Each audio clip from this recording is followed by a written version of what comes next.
Bonjour tout le monde, je m'appelle Sacha, je suis militante à Révolution Permanente et aussi au collectif du Pain et des Roses, qui est un collectif féministe que nous animons. Depuis le 7 octobre, on est confronté à des offensives politiques très importantes contre les secteurs du mouvement féministe qui ont soutenu la Palestine. Et on voit qu'il y a une véritable tentative de s'attaquer à toutes les voix qui expriment un soutien clair au peuple palestinien et à sa lutte. Et cela s'inscrit en général dans un contexte de durcissement autoritaire qui se déroule depuis les révoltes de Naël. On voit des tentatives de dissoudre des organisations écologistes, antifascistes, les associations musulmanes et aussi... un peu de silence, s'il vous plaît. Et aussi, un peu de silence, merci. Et aussi ces offensives contre le mouvement féministe arrivent dans un contexte de la répression accrue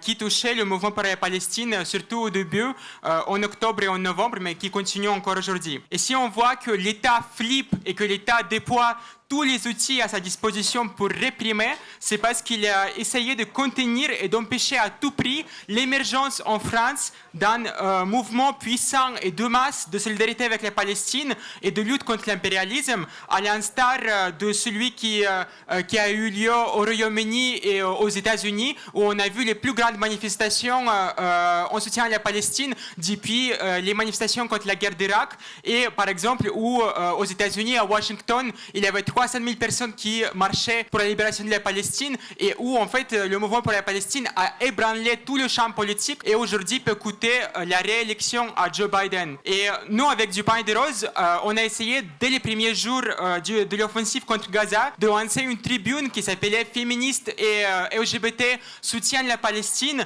en disant que la libération du peuple palestinien c'était aussi une question féministe, et elle a été signée par plus de 100 organisations féministes et queer de toute la France, de Suisse, de Belgique. Et on a aussi porté un cortège commun avec Urgence Palestine à la manifestation du 25 novembre. On essayait encore une fois de fusionner les deux mouvements, le mouvement féministe et le mouvement pour la Palestine. Et ce cortège commun avec Urgence Palestine, tout ce militantisme, il a provoqué une énorme polémique que je pense que vous avez suivie, sur des médias nationaux, sur Libération, sur BFM TV, sur Arte. On nous a accusé, notre organisation et d'autres comme nous toutes, comme Relève Féministe, on nous a accusé d'abord de l'antisémitisme, mais aussi même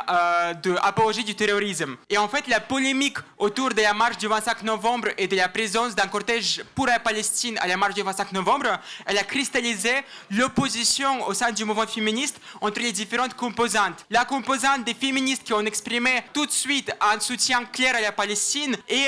entre les féministes institutionnels qui ont essayé de tenter ce soutien de soupçons d'antisémitisme. Un peu de silence, s'il vous plaît, Samir. Et ces mêmes accusations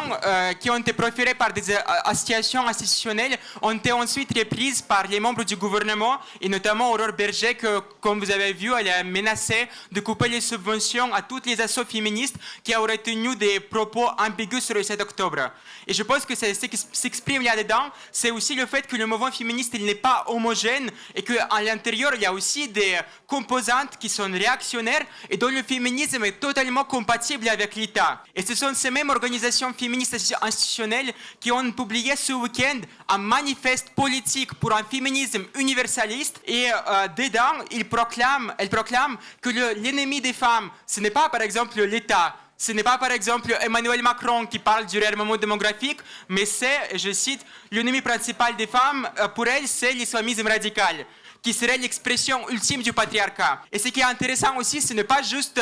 le fait que ce manifeste il existe, mais c'est aussi la réaction à ce manifeste par une personne, je ne savais même pas qu'elle était encore en vie parce qu'elle a complètement disparu des radars, mais c'était Marlène Schiappa. Elle a écrit que ce manifeste était génial, elle a félicité les autrices, et je pense que le fait que Schiappa trouve ce torchon raciste génial, ça montre une compatibilité des organisations féministes institutionnelles avec le racisme d'État et avec le féminisme d'État.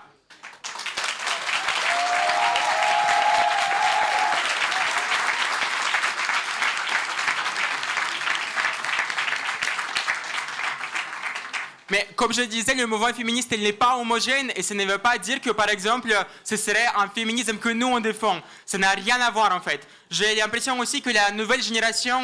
il y a une nouvelle génération de collectifs féministes qui émergent, qui commencent à s'opposer de façon plus franche, plus radicale que les précédentes à l'islamophobie, aux politiques migratoires racistes et qui s'expriment aussi en soutien à la Palestine. Et c'est profondément inquiétant pour l'État et pour le régime de Macron. Et pour nous, le fait de porter une position en soutien à la Palestine, en soutien à la libération de la Palestine, de la domination coloniale, ce n'est pas juste une question qui serait une question morale. C'est une question stratégique. C'est pour nous, en fait, la clé stratégique pour la réussite et la victoire du combat féministe. Parce que le fait que dans les années 70, le mouvement féministe en France s'inquiétait et était scandalisé, dénonçait et luttait contre l'interdiction de l'avortement dans la France hexagonale, mais n'avait rien à dire sur les stérilisations forcées dans les colonies françaises, c'était non seulement une faute politique, mais c'était aussi une faute stratégique de cette génération du féminisme.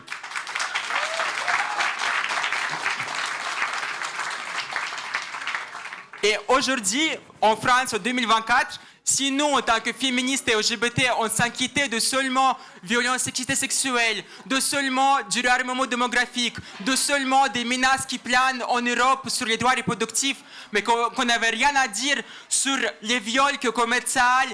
contre les femmes palestiniennes, sur les photos ignobles que publient les officiers de Tsahal avec la lingerie des femmes palestiniennes qu'ils ont sûrement tuées et violées. Si on n'avait rien à dire sur la destruction systématique du système de santé de la bande de Gaza, si on n'avait rien à dire sur le fait qu'aujourd'hui il y a des dizaines de milliers de femmes qui attendent à coucher dans des conditions sanitaires affreuses de propagation de maladies, dans les conditions de la famine, ce serait aussi commettre non seulement une faute morale, non seulement une faute politique, mais aussi une faute profondément stratégique. Parce que pour nous, pour combattre le patriarcat, il ne suffit pas de juste se mobiliser uniquement contre le patriarcat, il faut aussi s'attaquer aux racines de tous les systèmes qui alimentent et qui renforcent le patriarcat. Et donc aussi contre le capitalisme, et donc aussi contre l'État, et donc aussi contre l'impérialisme.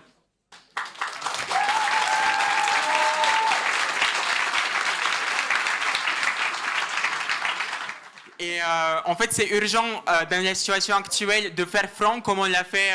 dans l'organisation de cet événement aujourd'hui.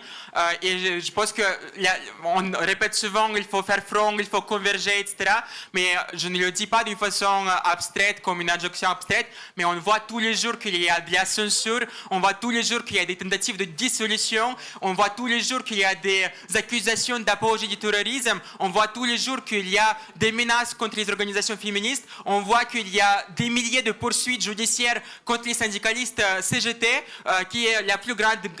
vague de répression antisyndicale depuis la Seconde Guerre mondiale. Donc dans les conditions actuelles, il est vraiment urgent que nous on fasse front face à ça, face à cette répression de l'État. Et aussi c'est urgent qu'on dise tous, enfin vraiment haut et fort, qu'on porte nos positions, qu'on ne recule pas, qu'on ne s'excuse pas, que personne dans cette salle ici recule sur ses positions, que personne dans cette salle ici s'excuse pour le fait de soutenir la fin du massacre, que personne ici s'excuse pour le fait de soutenir la libération totale de la Palestine. Je pense que c'est vraiment essentiel et encore une fois, l'événement d'aujourd'hui, on est la puissante démonstration. Merci beaucoup.